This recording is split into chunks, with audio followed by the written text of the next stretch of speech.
the Honorable Prime Minister of India, Shri Narendra Modi ji, Right Honorable Christopher Luxon, the Honorable Prime Minister of New Zealand, dignitaries, ministers, head of think tanks and institutions, and our very many friends. A very warm welcome to Raisina 2025 and to New Delhi. 10 is a good number, and Raisina is 10 today.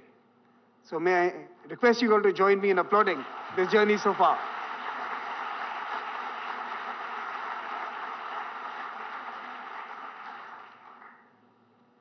We are not planning to slow down. The Conference on Geopolitics and Geoeconomics that we started 10 years ago now has audiences and stakeholders worldwide. It is incubating ideas and partnerships that will help shape a future order that is definitely but struggling to emerge. Rabindranath Tagore once hoped our minds would be led forward into ever-widening thought and action. Raisina has opened up those horizons for many of us. Helping in this journey is not just this flagship conference in New Delhi, which this year will see a participation of 4,000 stakeholders from across the world, from 131 countries. But Raisina now also has forums in the United States, Australia, Japan, and the UAE. This year, the Honorable Prime Minister, during his visit to France, also announced the launch of the Raisina Mediterranean, which we will host in Marseille. We have broadened our audience in other ways as well. Our Young Fellows program has been running for 15 years. In fact, it predates the dialogue. Our alumni, we have counted 2,500 so far in 130 countries, are helping change the world through leadership positions in government, business, media, and civil society. At our Raisina Forum for the Future of Diplomacy, early career diplomats gather to build the bridges needed in this complex new era. We have now 200 of these early career diplomats. Raisina Platforms also introduces young scholars to the important policy debates of our time. This year, our Global Student Challenge has assembled teams from 60 top-rated universities and schools across the world. And our Raisina Hackathons saw the participation of 2,500 young people from 90 higher education institutions in Indian cities. The 10th edition of the Raisina Dialogue is as much an occasion for looking ahead as it is for reflecting on the road traveled. Our theme this year, Kala Chakra, the Wheel of Time, reflects this circularity of the past, present, and future that is always evolving. Time is eternal, change is constant, even as politics shifts directions. The motive force propelling Raisina 2025 are the well-being of people, the quest for peace, and the stewardship of our planet. These are the pressing priorities facing our humanity, and they are also the culmination of the dialogues, years of discussion so far. In 2016, we set out to connect Asia with itself and with the world. In doing so, we took the task of understanding multilateralism in a multipolar world. That vital project has engaged us ever since. 2020 changed our societies and our nations forever. Our attention turned to the dynamics of a viral world, a world of viruses and vaccines, of expansionist and revisionist powers, and of information and news that fed our biases. Yet, some geographies remained a beacon of hope. In particular, India's G20 presidency was a lighthouse in the tempest. And last year, we sat down and devised new strategies and frameworks to engage a brave new post-pandemic world. These are many threads that the Raisina Dialogue 2025 weaves together for you. Kala Chakra, people, peace, and planet, the proposition that brings us here today.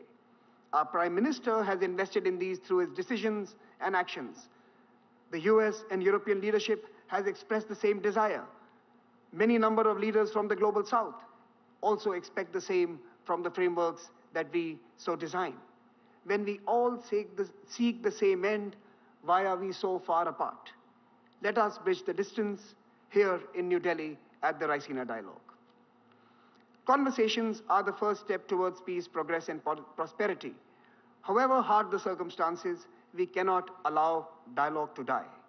We must shun the culture of canceling each other. We must listen and we must work constructively towards lasting solutions. But as a conference organizer, let me just tell you, there are more demands for speaking roles than there are for sitting in the audience. Prime Minister Narendra Modi ji, sitting before us, has demonstrated the power of listening. Since 2017, he has attended the Raisina Dialogue every year and spoken only once, setting a personal example about the importance of listening, absorbing, and understanding. His tireless efforts to promote dialogue on the world stage are also an inspiration. As he urged us recently, quoting the poet Rumi, "Raise your words, not your voice. It is rain that grows flowers, not thunder." Our hearts are filled with pride that Raisina Dialogue has evolved into a truly global public square. Incubated by India and nurtured by the world, this arena has allowed 1,000 ideas to bloom, nourished by the constant showers of wisdom that does not take anything as a given, that challenges what is, and dares to visualize what could be. I welcome you all once again to the dialogue and to our Raisina family. Let us debate, let us disagree, and let us discover. And let this begin now. Thank you so much for joining us in New Delhi. Let me now invite the chairman of the Observer Research Foundation, Mr. Sanjay Joshi, to introduce the theme and our speaker this evening. Mr. Joshi.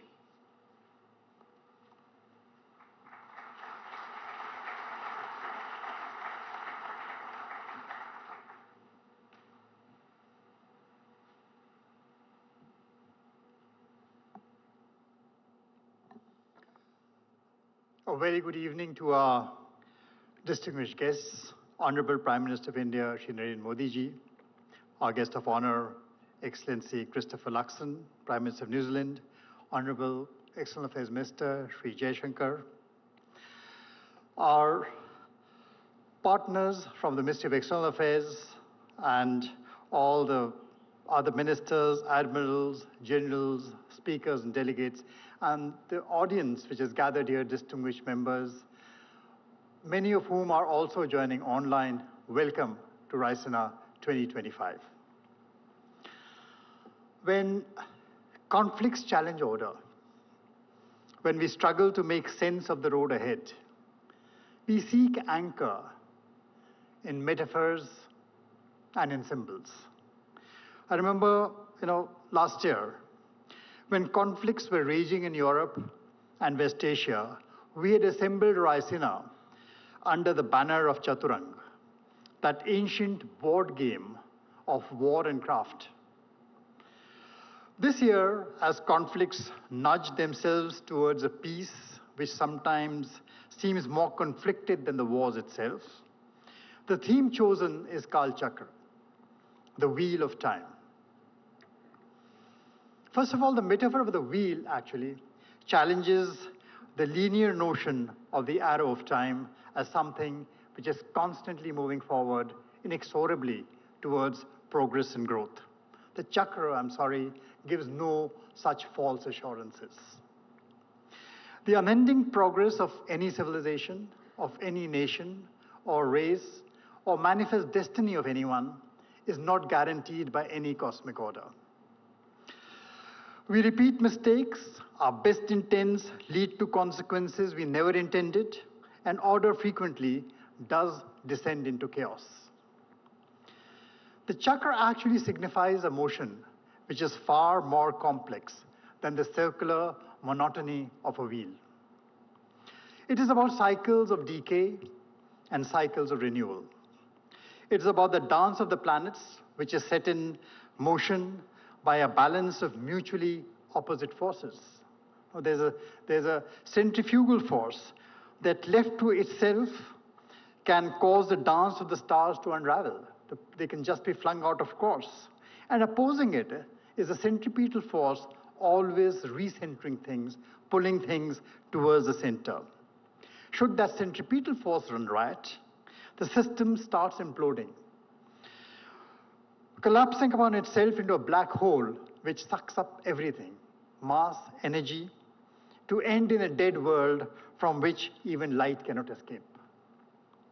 At one extreme of the spinning vortex of time is a fragmenting order, which is called the mandal, the fragmenting pattern, tearing apart the cohesion of societies, disrupting the environmental balance, hyper-individualism, ecological collapse, dissipating into a world of entropic decay. At the other end lies a collapse bundle, the collapse pattern, overly rigid, homogenized, a world of authoritarianism and ecological monocultures, where over-integration stifles innovation, and instead of change and evolution, even time freezes unmoving. So central to this whole idea of Kal Chakra, which is a theme of this conference, is the idea of impermanence. No state, thankfully, lasts forever, for each contains the seed of its opposite. That makes it not just a non-linear system, it also makes it a non-binary system. A non-binary system cannot be understood in very mechanistic, dualistic terms. It cannot be understood in terms of black and white. There's too much color in it. Because to do that is to lose nuance, to be unable to understand the nature of complexity and be defeated by complexity. So Vasudhaiva Kutumbakam, which our Prime Minister keeps on urging, is that ideal in the cosmic order, one that is offered as an all-encompassing guide for a world that is impermanent, interdependent, and infinitely interconnected. In truth, everything around us, is this dance of Kal, time, and Mandal, which is order. And that fundamentally challenges humans. Remember, in Buddhism, ultimately, this calibration between the two is not defined as a goal. It is defined as a practice. It is something which must be kept on constantly. It is not an endpoint. And to do that, it challenges conscious humans, thinking humans, to engage through thought and through action to practice bringing that order back together again, that balance back together again.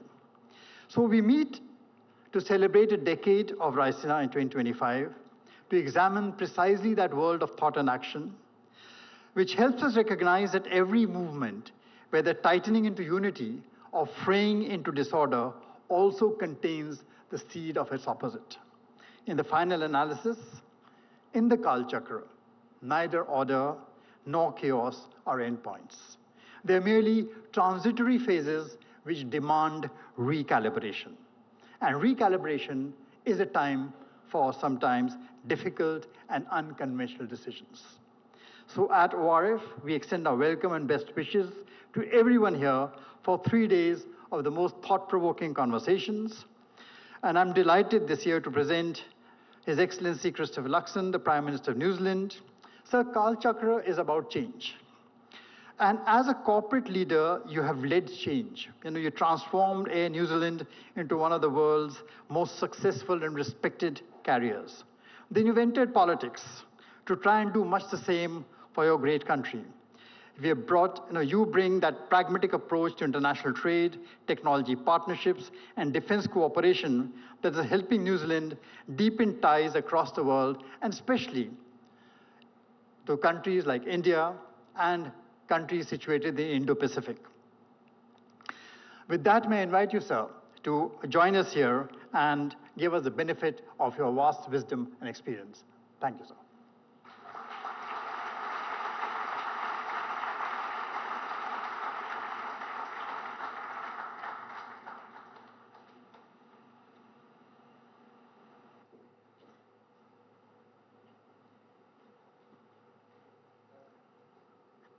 Namaskar, Sat Sri Akal, Kia ora, and good afternoon, everyone.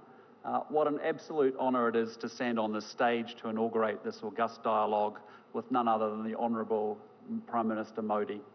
My good friend, can I say thank you so much for generously welcoming me to India and for our very warm discussions that we had this morning. I'm a great admirer of your extraordinary achievements as Prime Minister, as you know.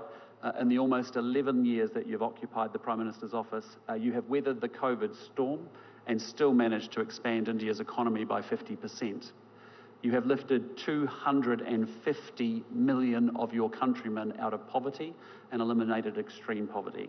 And today, India is at the leading edge of technology with massive innovative potential. You were the first country to land on the moon's south pole, and in the process drawing the world's attention to India's extraordinary technological prowess. And Prime Minister, during your tenure, the men in blue have been the most dominant side in cricket's white ball competitions, most recently winning the Champions Trophy last week in Dubai against my men in black. Yes. And breaking many, many New Zealanders' hearts in the process, including mine, but I will be the bigger person and just say congratulations.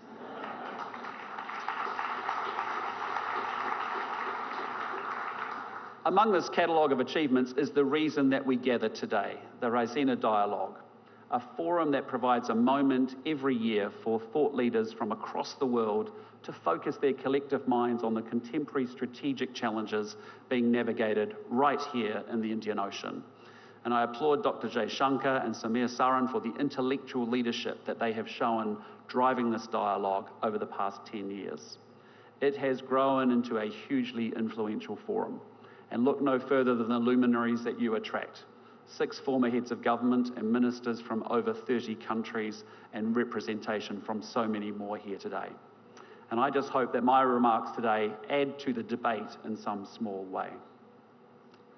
Ladies and gentlemen, it is more than 200 years since Indians and New Zealanders began living side by side.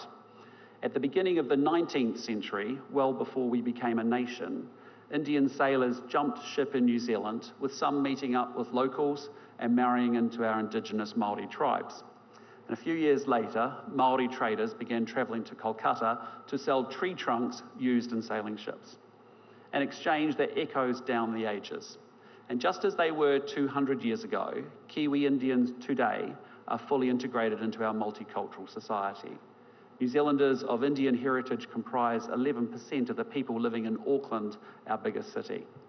And I've brought with me to New Delhi a selection of the Kiwi Indian community leaders, members of parliament, captains of industry, yes, professional cricketers, and even an online influencer who has revolutionised investment for women the world over.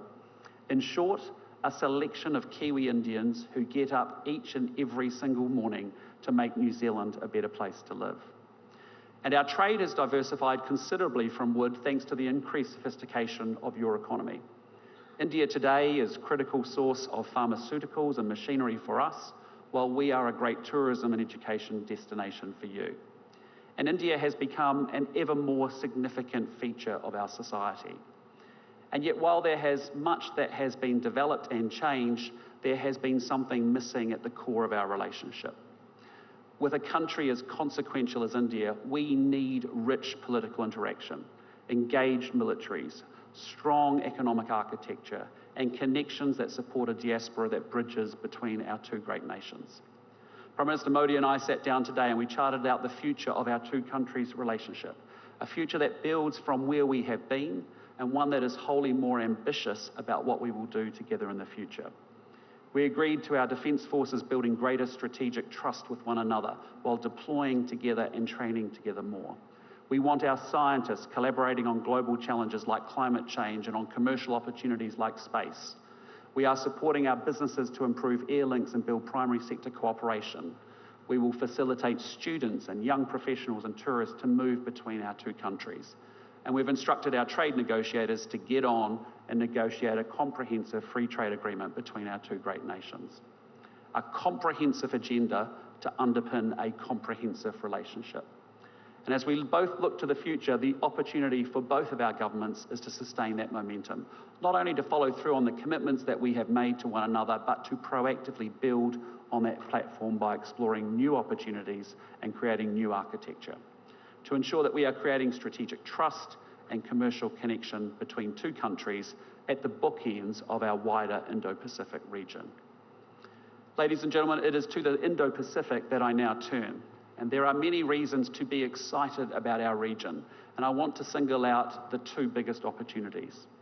First, India and New Zealand are fortunate enough to live in the world's most economically dynamic region. The Indo-Pacific will represent 2/3 of global economic growth over the coming years. And by 2030, it will be home to 2/3 of the world's middle-class consumers. And India itself lies at the heart of this exciting economic future. And it's easy to focus on the troubles the world faces, but it's worth reflecting for a moment on what economic development at this scale means at a human level. Here in India, you've gone from only the very few in rural areas having a water or power connection to almost everyone. And that means that people have better health and education outcomes, and that in turn creates hope and optimism about the future for individuals and their families. Replicated across literally hundreds of millions of people, that process of development generates dynamic economies, growth that offers massive opportunities for every country in the Indo-Pacific region and the families and the individuals within them. Now, the second big opportunity is technological change. We are on the cusp of a transformation of our economies and societies in a way that we can barely now imagine. I'm talking about artificial intelligence, which is within reach of achieving the cognitive powers of a human being. But I'm also thinking of a range of other technologies, quantum, biotech, advanced manufacturing, that are going to have profound impacts on our economies. And it has felt like this technological transformation has been long heralded, but never quite arrived. Well, it seems to me that a series of innovations, the always online world, big data, powerful computing, machine learning, accumulating in ways that are going to tip over into a dislocation that is new and altogether different. The game is about to change because we are on the cusp of an explosion in the application of AI, a technology that will have an impact across the whole economy, not just in one or two sectors, a technology that will transform the way that we work, the way that we study, and the way that we entertain ourselves, a technology that will force governments to think in entirely different ways about how they deliver public services and secure their nations. And certainly this presents risks that will need to be managed. For example, militaries are already using AI, which means the international community is going to need to develop new norms about how this is done in a way that ensures compliance with the rules of war and also ensures human responsibility in conflict. But my message is that while we need to manage that change, we cannot allow ourselves to be paralysed by the risks. For those who believe that they can outcompete through this period of technological disruption and dislocation, the opportunities are there. The citizens, the companies, and the countries that embrace the coming change will be the ones that reap the dividends. Yet there's also no doubt that there are fundamental trend lines in the Indo-Pacific that present geostrategic risks to both growth and prosperity. And these have long-term drivers that are not going away and have been amplified by recent events. Past assumptions that underpinned the previous generation's geopolitical calculations are being totally upended. A fortnight ago, the Singaporean Foreign Minister, Vivian Balakrishnan, put this change very eloquently when he said, "The world is now shifting from unipolarity to multipolarity, from free trade to protectionism, from multilateralism to unilateralism, from globalization to hypernationalism, from openness to xenophobia, and from optimism to anxiety." This is a global change, not isolated to one region. And certainly though we live today in an Indo-Pacific navigating contest and rivalry with a period of strategic uncertainty, I think there are three big shifts that make for challenging times for all of us ahead. The first is that we are seeing rules giving way to power. Previously, we could count on countries respecting the UN Charter, the law of the sea, and world trade rules. That sadly cannot be assumed in an age of sharper competition. And instead, we risk dangerous miscalculation at flashpoints, and these range from the militarization of disputed reefs to dangerous air movements, from land border incursions to breakout nuclear capabilities. And of course, it's not just flashpoints, but a slow shift in Indo-Pacific realities that change calculations. Recent demonstrations of naval force near New Zealand's maritime surrounds, for example, sent a signal that alarmed many of my fellow citizens. Second, we are witnessing a shift from economics to security. Because after the Cold War, the dominant paradigm in relations between Indo-Pacific countries was a sustained effort to raise the material living standards by tending to our economies. And make no mistake, bread and butter issues still loom very, very large and are a priority for governments all around the region. And indeed, economic growth is my government's highest priority too. But across the Indo-Pacific, we also see governments dedicating increased attention and resource to military modernisation. Military build-ups reflect a need to prepare against uncertainty and against insecurity. And some military build-ups, however, are underway without the reassurance that that transparency brings. National security demands are expanding. Governments need to protect their people and assets against foreign interference, cyber attacks and terrorism. In the last few months, a new threat has emerged with damage to critical infrastructure like subsea cables. Well, you can't have prosperity without security, not least when the tools of commerce themselves require protection. The third big geo-economic shift, as I see it, is from efficiency to resilience. Where previously Indo-Pacific economies saw even deeper interdependence as a dynamo for growth, that can no longer be assumed in an age of decoupling. Onshoring, protectionism and trade wars are displacing best price, open markets and integrated supply chains. And so we find ourselves in a world that is growing more difficult and more complex, and especially so for smaller states. However, we must engage with the world as it is, not as we wish it to be. And so, like most countries across the region, New Zealand's strategic policy is being shaped by our assessment of these trends. We have agency to shape the Indo-Pacific that we all want, but we must do so with energy and with urgency. Ladies and gentlemen, as New Zealand looks to protect and advance our interests in the Indo-Pacific, we can only do so alongside partners like India that have a significant role to play in the Indo-Pacific region. In an increasingly multipolar world, India's size and geostrategic heft gives you autonomy. At the same time, your democratic partners in the Indo-Pacific offer you a force multiplier for our convergent interests. For at a time when democracy is in decline with less than half the world's adults electing their leaders, it truly is an inspiration that 650 million Indians turned out to vote last year in the largest election in history. Your national election is a triumph of logistics, but it's also a triumph of legitimacy. An election that means your leaders serve their people rather than your people serving their leaders. Now, I don't advocate arbitrary divisions between democracies and autocracies, and just because we are democracies, we won't always see eye to eye. Nonetheless, there's truth in the fact that our democratic governance means that we share a belief in the freedom to choose, giving everyone a voice and respect for the rules.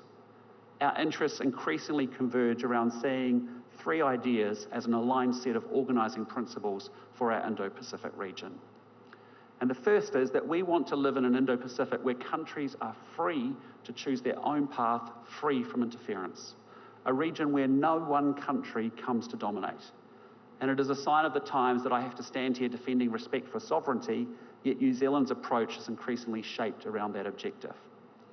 Just on Saturday, I joined a call led by Prime Minister Starmer focused on what more those contributing to Ukraine's defence can do to support a just and lasting peace, to help a country whose sovereignty and territorial integrity has been so flagrantly attacked. And in my own home region, our fellow Pacific neighbours are navigating geostrategic dynamics that are their sharpest in nearly 80 years.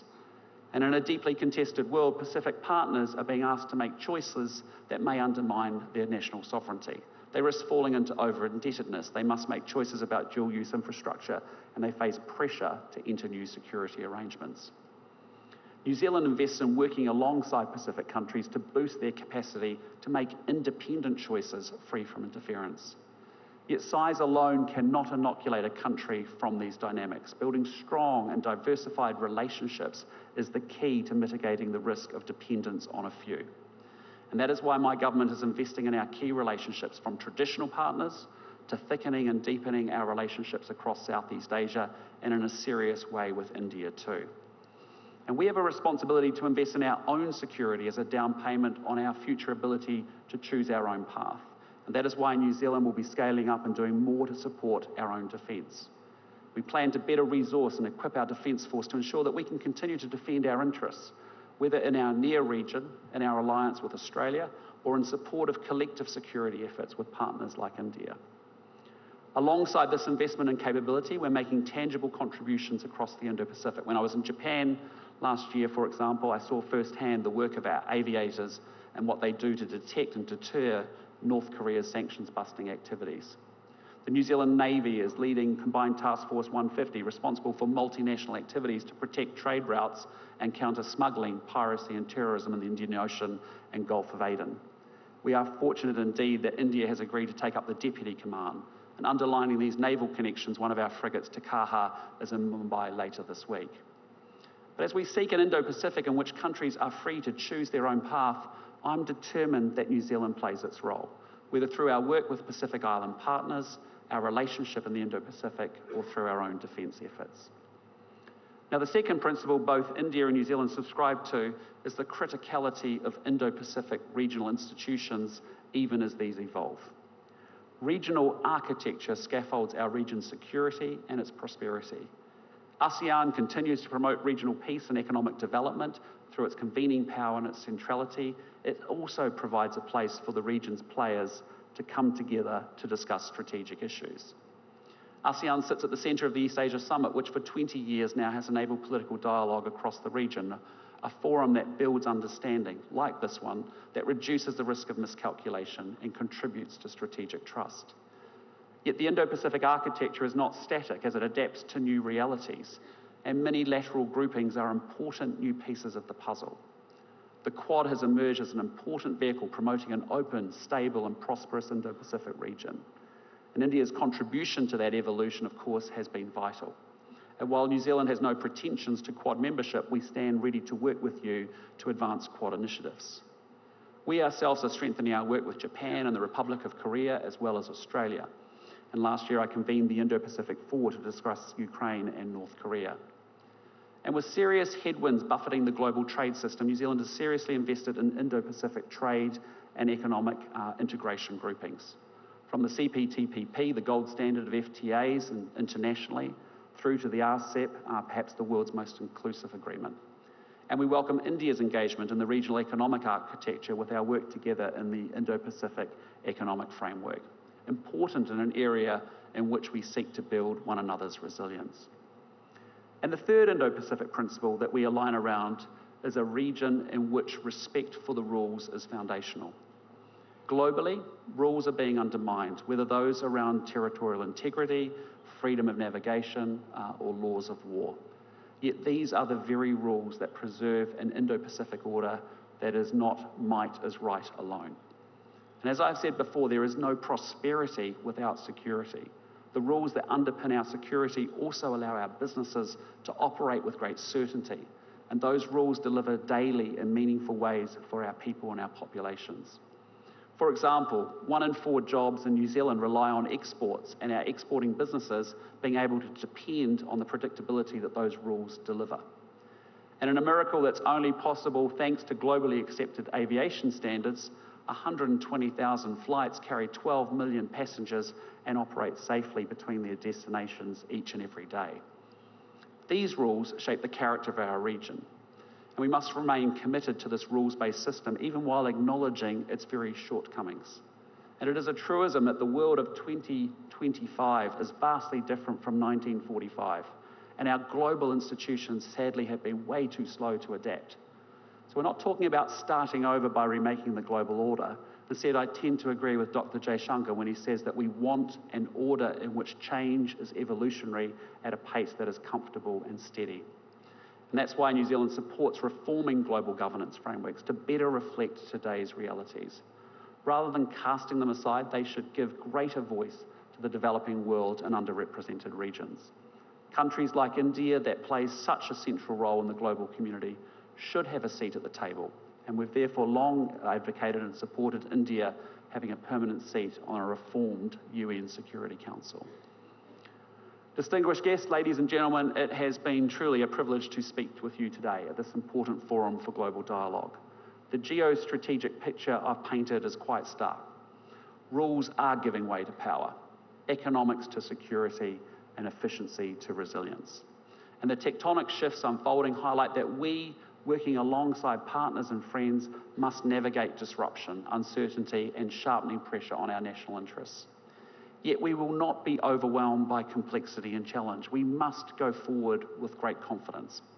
We live at the heart of the world's most exciting and dynamic region, the Indo-Pacific. We live in an era of technological transformation that offers outsized opportunities. And we are countries with solid underlying democratic institutions which will underpin our society's future success. India and New Zealand have extraordinarily talented people, and both our countries have a clear plan that reflects and reinforces the connections between our security and our prosperity. We cannot afford to be thrown by the rapid pace of change. We must grapple with shifting realities and capitalise on these for all of our people's benefits. We will create and seize opportunities. We will invest in our capabilities. This is our region, and its future will be shaped by the choices that we all make together. Thank you, ngā mihi nui, and dhanyavad. Thank you very much.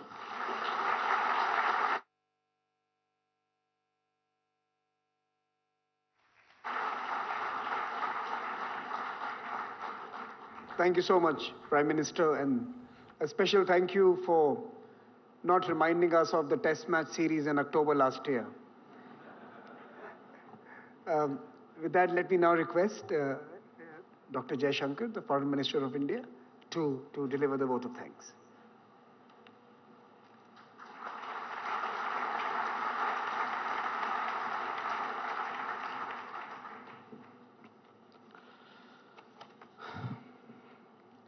Good evening. It's my privilege to deliver the vote of thanks that will conclude the Raisina Dialogue's inauguration this evening. First, let me thank the chief guest, Prime Minister the Right Honourable Christopher Luxon of New Zealand. As all of you can see, he not only has considerable knowledge of India, but a real commitment to advance our ties. His perspectives on the Indo-Pacific are particularly valuable at a time when the world is debating the nature of the global order.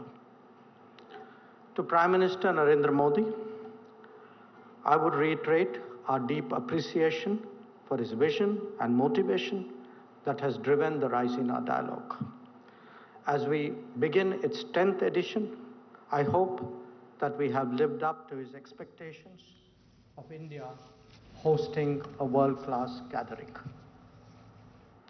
To the ORF, I can only restate how much the Ministry of External Affairs values our partnership, and we are glad to see it now expressed across different geographies.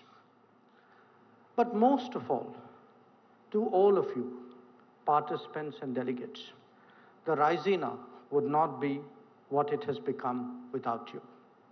Please keep coming, please keep arguing, please keep listening. Ladies and gentlemen, the world order is clearly undergoing a great churn. This requires leadership, the kind that we have in the room today. It requires systems to think differently, not simply falling back on old assumptions to deal with new situations. And it requires honest conversations, fresh ideas, and creative solutions. The value proposition that Raisina offers in that regard is higher than ever. So I know I speak for all of you in saying, let the dialogue begin. Thank you.